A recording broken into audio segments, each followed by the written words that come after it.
Tujiner menunduk. Adikku, bukankah kamu sudah memikirkannya? Berapa lama kita akan menyadari cara melahap? Aku tidak bodoh. Tentu saja, kamu bukan adik kecil yang bodoh. Tapi aku butuh lebih dari 10 tahun untuk memahami jalan api. Aku khawatir butuh waktu puluhan tahun untuk melahap jalan ini. Pada saat itu, bahkan jika kita pergi, pesta Daojun telah lama berakhir. Qin Yichen menatap tatapan cemas Tujiner, tapi tiba-tiba tersenyum. Apa yang harus dia lakukan? Kamu jangan ganggu aku, yaitu, bulan ini atau lebih, kamu harusnya bisa mengerti. 1 bulan? Tanda seru. Seru Tujiner, tapi kemudian menatap Qin Yichen dengan mata yang agak aneh. Tuan muda, bahkan jika kamu berbohong, kamu harus membuatnya terlihat seperti itu. Bulan lainnya, ini adalah jalan pesta. Setelah 1 tahun pencerahan, Tujiner merasa bahwa dia sedang bermimpi. Adik kecil, apakah kamu benar-benar takut kita tidak bisa keluar? Qin Yichen menggelengkan kepalanya sambil tersenyum. Dia berbohong? Dan itu terlalu curang? Anda tahu, itu bukan palsu untuk melahap jalan. Dan Dao Wei memang mengerikan. Tetapi Qin Yichen tidak mengatakan bahwa dia mulai dari awal. Jangan lupa, orang rakus yang melahap bumi tidak jauh lebih tinggi dari cara melahap. Tentu saja, Qin Yichen yang melahap orang rakus belum menyadari titik masuk. Namun, ketika aula marsial naga 100 lantai diserbu, apakah leluhur itu dipukuli dengan sia-sia? Terlebih lagi, cara melahap memang lebih dangkal dan lebih lemah daripada cara melahap. Cara 3 keluhan setan hanya dapat melahap energi yang bermanfaat bagi diri mereka sendiri. Tetapi jika itu dibantah, atau kekuatan ilahi untuk menahan diri, itu tidak terjadi. Inilah sebabnya mengapa 3 iblis yang mengeluh di dunia ini akan melahap klan yang sama sebagai sarana promosi, dan melahap klan yang sama seperti cara, di mata Qin Yichen, hanya dapat dihitung sebagai kesuksesan. Sama seperti dalam pertempuran dengan Kenrong, meskipun yang terakhir menggunakan tubuh 3 setan iblis untuk menampilkan Dao Wei yang serupa, tetapi bisa menghadapi Dao Bing mereka sendiri.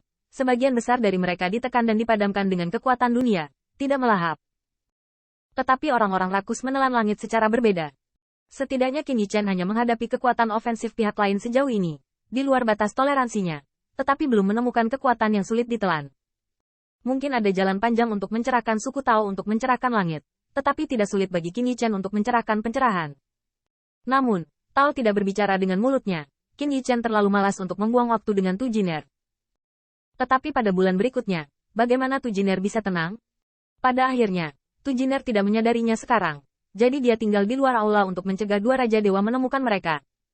Lagi pula, jika adik laki-laki itu mengatakan sesuatu yang benar, maka dia tidak akan dibutuhkan. Jika itu salah, apakah masih sebulan lagi?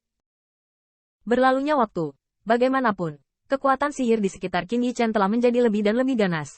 Dan bahkan pola-pola ajaib itu telah berubah menjadi pusaran dari waktu ke waktu, membuat Tujiner terhuyung-huyung untuk sementara waktu.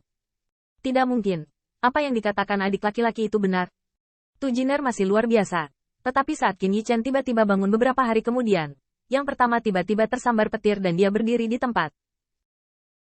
Saya melihat bahwa Qin Yichen masih setan mulia, tetapi 3 jari ajaib mencuat secara bertahap terkondensasi menjadi pusaran. Pusaran itu juga sangat gelap, tetapi Tujiner merasa bahwa kekuatannya sendiri sepertinya dihisap oleh pusaran itu. Ledakan. Qin Yichen tidak ragu, tetapi pada murid-murid sihir itu, ada kepercayaan yang tak tergoyahkan. Ini adalah kepercayaan yang Dao Wei bawa. 3 jari ajaib mengembun pusaran, dan menyentuh ke penghalang ajaib yang ada di depan 2 tubuh. Pada saat itu, 2 vortisitas tiba-tiba bergegas bersama, dan Tujiner hanya merasa bahwa dunia ini tampaknya memiliki 2 kekuatan yang menakutkan bertabrakan, berkelahi, dan memutuskan siapa yang menjadi tuan. Ledakan. Pusarannya melonjak, kekuatan sihir mengamuk, dan pola Dao Mo di atas penghalang sihir menjadi mengerikan. Ledakan. Di luar istana, Xiao R2 dan puluhan ribu mengeluh tentang suku-suku iblis. Mereka semua merasa kaki mereka bergetar, dan bahkan pil ajaib mereka tampaknya bergetar.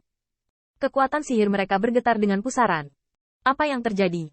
Di kuil kuno tertentu, wajah kedua Raja Iblis tiba-tiba berubah, dan mereka memandang ke langit, hanya untuk merasakan ketakutan yang mendalam.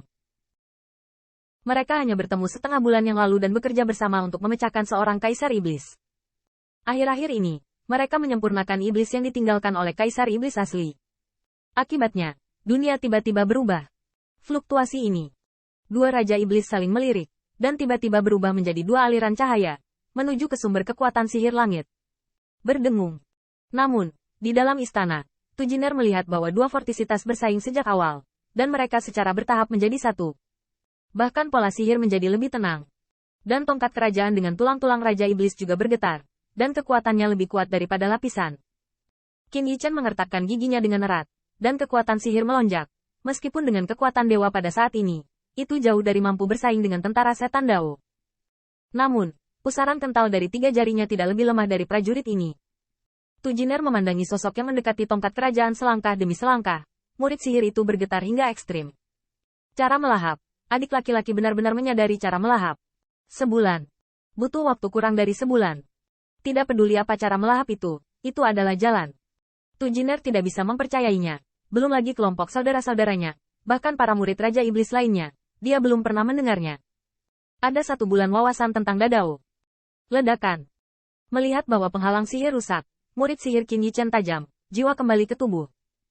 Tu Jiner mendengar bahwa ini seperti bangun di awal mimpi, dan bergegas ke tubuhnya sendiri. Ketika telapak tangannya bersentuhan, dia melihat sinar roh iblis rubah keluar. Ketika Tu Jiner membuka matanya lagi dan melihat semuanya dengan dagingnya sendiri, dia tiba-tiba berseru. Adik kecil, di belakang. Saya melihat 2 lampu hitam terbang di luar istana. Itu adalah 2 Raja Iblis.